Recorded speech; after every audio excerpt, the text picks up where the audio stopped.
El tema de hoy se llama dualidad dentro de la programación lineal. Vamos a empezar con el ¿qué es un problema dual y primal? Okay. Como introducción, vamos a encontrarnos que la teoría de la dualidad establece relaciones estructurales que hablan de una complementación. Vamos a hablar aquí de un problema primal y de un problema dual. El problema primal ya lo conocemos, que es el que nosotros, cuando hacemos la modelación, obtenemos a partir del problema, obtenemos un modelo, ese modelo es el primal. Ajá. ¿Por qué hablamos de dualidad? Porque la dualidad permite establecer una variación del método simplex en su resolución. Y a nivel de resolución de los problemas, nos da unas ciertas propiedades que hacen que nos proporcionan información adicional a la hora de resolver problemas. Aquí con esta parte vamos a ver también, aparte del problema primal y el problema dual, vamos a empezar a ver ciertos teoremas, teoremas de solución del dual. Por ejemplo, hablábamos de que el método gráfico a veces se limitaba, ¿no?, por el número de variables. Entonces, el método dual o la forma dual nos puede ayudar o una de sus ventajas es la posibilidad de resolver problemas de manera gráfica. Vamos a decir que a todo problema lineal, todo problema que nosotros ya conocemos, a todo problema se le asocia un problema dual. Nosotros, insisto, leemos un problema, lo modelamos y ese modelo que tenemos es un modelo primal. Lo que establece esto es que por cada vez que nosotros hacemos un modelo primal, siempre vamos a tener un problema dual. Y esta forma de ver las cosas, si nosotros resolvemos un problema dual, podemos obtener el modelo primal, o podemos obtener la solución del problema primal. Y al revés, si nosotros resolvemos un problema primal, podemos obtener el del dual. Entonces vamos a considerar este modelo. El modelo ya es algo que ya conocemos. Tenemos la función objetivo y sus restricciones. Entonces supongamos que empezamos con este modelo. A partir de la situación problema que se está analizando, se genera un modelo con criterio de maximización, que podemos resolver por el método gráfico o por el método simplex.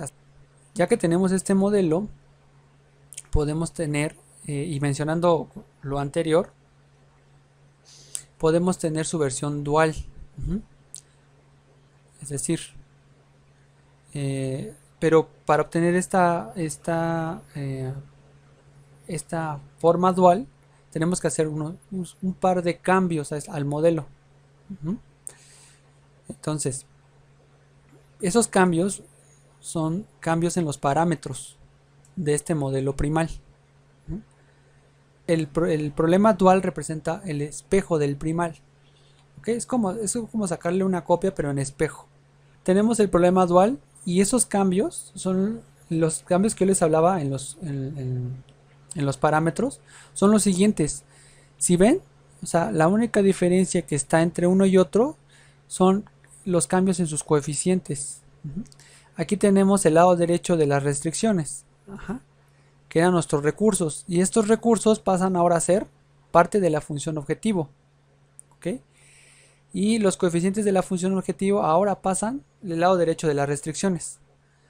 Entonces por eso se dice, les insisto, que es como tener el espejo de un problema a otro. Aquí hay algo importante que decir. Si decimos que es espejo, entonces podemos decir que si es de maximización, el problema dual será de minimización, y al revés. Si el problema primal es de minimización, vamos a tener un problema dual de maximización. Hasta ahorita podemos incluir un par de conclusiones preliminares. Entonces, estas conclusiones preliminares es que todo problema de programación lineal, o sea, el primal, para todo problema primal tenemos un problema llamado dual. Esa es la primera cosa que nosotros podemos concluir. Y la segunda cosa que podemos observar de lo que ya hemos dicho es que el problema dual siempre es el transpuesto del problema primal.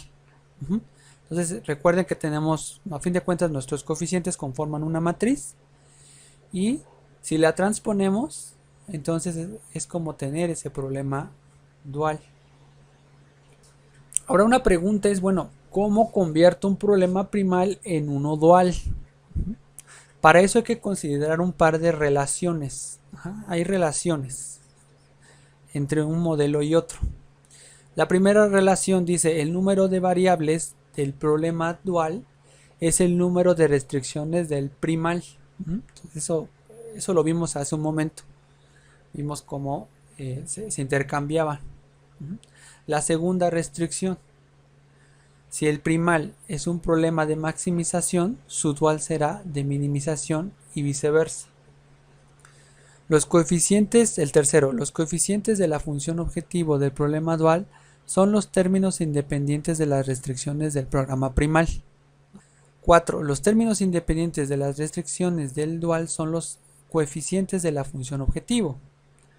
5. Los coeficientes del problema dual son los mismos pero transpuestos. Eso ya no lo sabían, ya lo habíamos como deducido.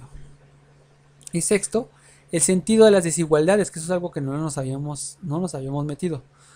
El sentido de las desigualdades de las restricciones del problema dual y el signo de las variables del problema dependen de la forma que tenga el signo de las variables del problema primal y el sentido de las restricciones del problema. Ver la tabla Drucker. ¿Okay? Esta relación 6, vamos a ver un ejemplo.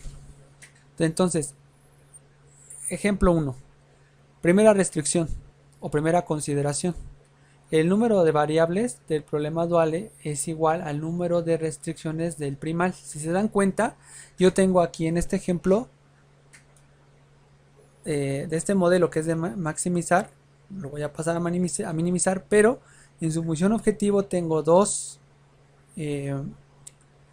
variables y al pasarlo al modo dual tengo dos restricciones. Si se dan cuenta, pues se redujo el número de restricciones, pero se aumentó el número de variables. Por eso al principio decíamos que una de las ventajas podría, no necesariamente tiene que ser al 100%, es que podríamos encontrar problemas al cambiarlos a la forma dual en el que tengamos solamente dos variables y de esta forma poderlo trabajar de manera gráfica.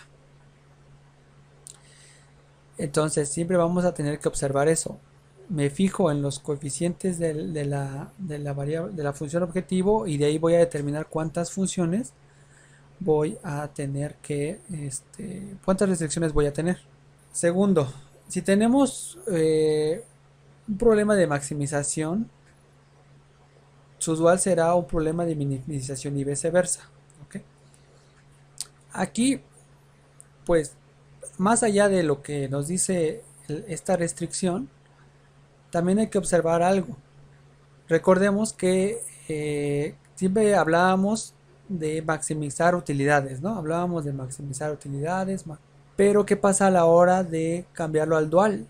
Se va a convertir en una de minimizar. Pero entonces, ¿cuál es el sentido que yo le puedo dar?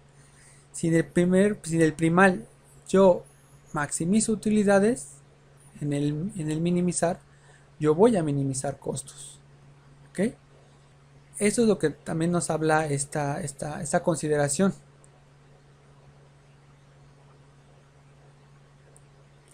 Entonces eso es lo que vamos a tener y lo que más allá de que si cambia de uno a otro, lo que debemos de considerar es esta parte, la interpretación. Mi interpretación va a cambiar. Ya no voy a hablar de utilidades, ya voy a hablar de costos. Tercero, los coeficientes de la función objetivo del problema dual son los términos independientes de las restricciones del problema primal. Entonces vamos a tomar, si se dan cuenta, tomamos las restricciones y ahora pasan a ser, en el problema dual, pasan a ser los coeficientes de la función objetivo. ¿Ok? Entonces ahí estamos haciendo como es lo que vamos a hacer a la hora de trabajar, empezar a cambiar las cosas. Los términos independientes de las restricciones del dual son los coeficientes de la función objetivo del primal. Entonces igual, esta consideración nada más está diciendo, tomas los coeficientes y los pones en el lado derecho de las restricciones. El 5 nos decía, ¿no? Los coeficientes del problema dual son los mismos pero transpuestos del problema primal. Lo restante, que es la parte del lado izquierdo, es como si tuviéramos una matriz y le aplicamos su transpuesto. Entonces de esta manera podemos tener el dual. Entonces eso es lo que nos dice esa consideración, y es solamente transponer los coeficientes. Perdón, el sexto. El sentido de las desigualdades de la restricción del problema dual y el signo de las variables del mismo problema dependen de la forma que tenga el signo de la variable del problema primal y del sentido de las restricciones del problema. Ver la tabla Drucker, ¿ok? Entonces, si se dan cuenta, pues aquí falta, lo último que falta por considerar son los signos de desigualdad. Entonces lo único que vas a hacer es fijarte en esta tabla Drucker. Aquí están para el problema de maximización a minimización y del problema de minimización a maximización. Entonces en este caso tenemos un problema de maximización que vamos a pasar a minimización. Te dice, si tienes un menor o igual, lo pones el otro lado como mayor o igual. Entonces si se dan cuenta, aquí tenemos menor o igual y del otro lado van a aparecer como mayor o igual. Vamos a ver otro ejemplo. Aquí ya no muestra ninguna de las consideraciones, pero es básicamente lo que estábamos hablando, ¿no? Si se dan cuenta, nos fijamos en la función objetivo y sus coeficientes pasan a ser las restricciones de los recursos del lado derecho de las restricciones en el modelo dual. Y las restricciones del lado derecho del problema primal pasan a ser los coeficientes de la función objetivo en el problema dual. Aquí teníamos un problema de minimización y ahora lo llevamos a uno de maximización. Y los demás coeficientes nada más están ahí, pero están transpuestos. ¿Ok? Entonces básicamente es intercambiar las cosas siguiendo las consideraciones de las restricciones. Más ejemplos. Los coeficientes de las restricciones o las del lado derecho del dual ahora pasan a ser en el modelo de la función objetivo primal, pasan a ser los coeficientes de la función objetivo. Entonces, si se dan cuenta, es solamente seguir las consideraciones. Igual, si les cuesta trabajo, pues háganlo así, ¿no? Con flechitas, para que de esa manera no se pierda. Aquí fíjense aquí pasó un caso curioso. 3 variables y al pasarlo en la forma dual, seguimos teniendo 3 variables, ¿no? Aquí está un resumen de las relaciones, ¿ok? De lo que, pues básicamente nos tendríamos que acordar a la hora de resolver, a la hora de pasar de un modelo primal a un problema dual. Vamos a lo siguiente.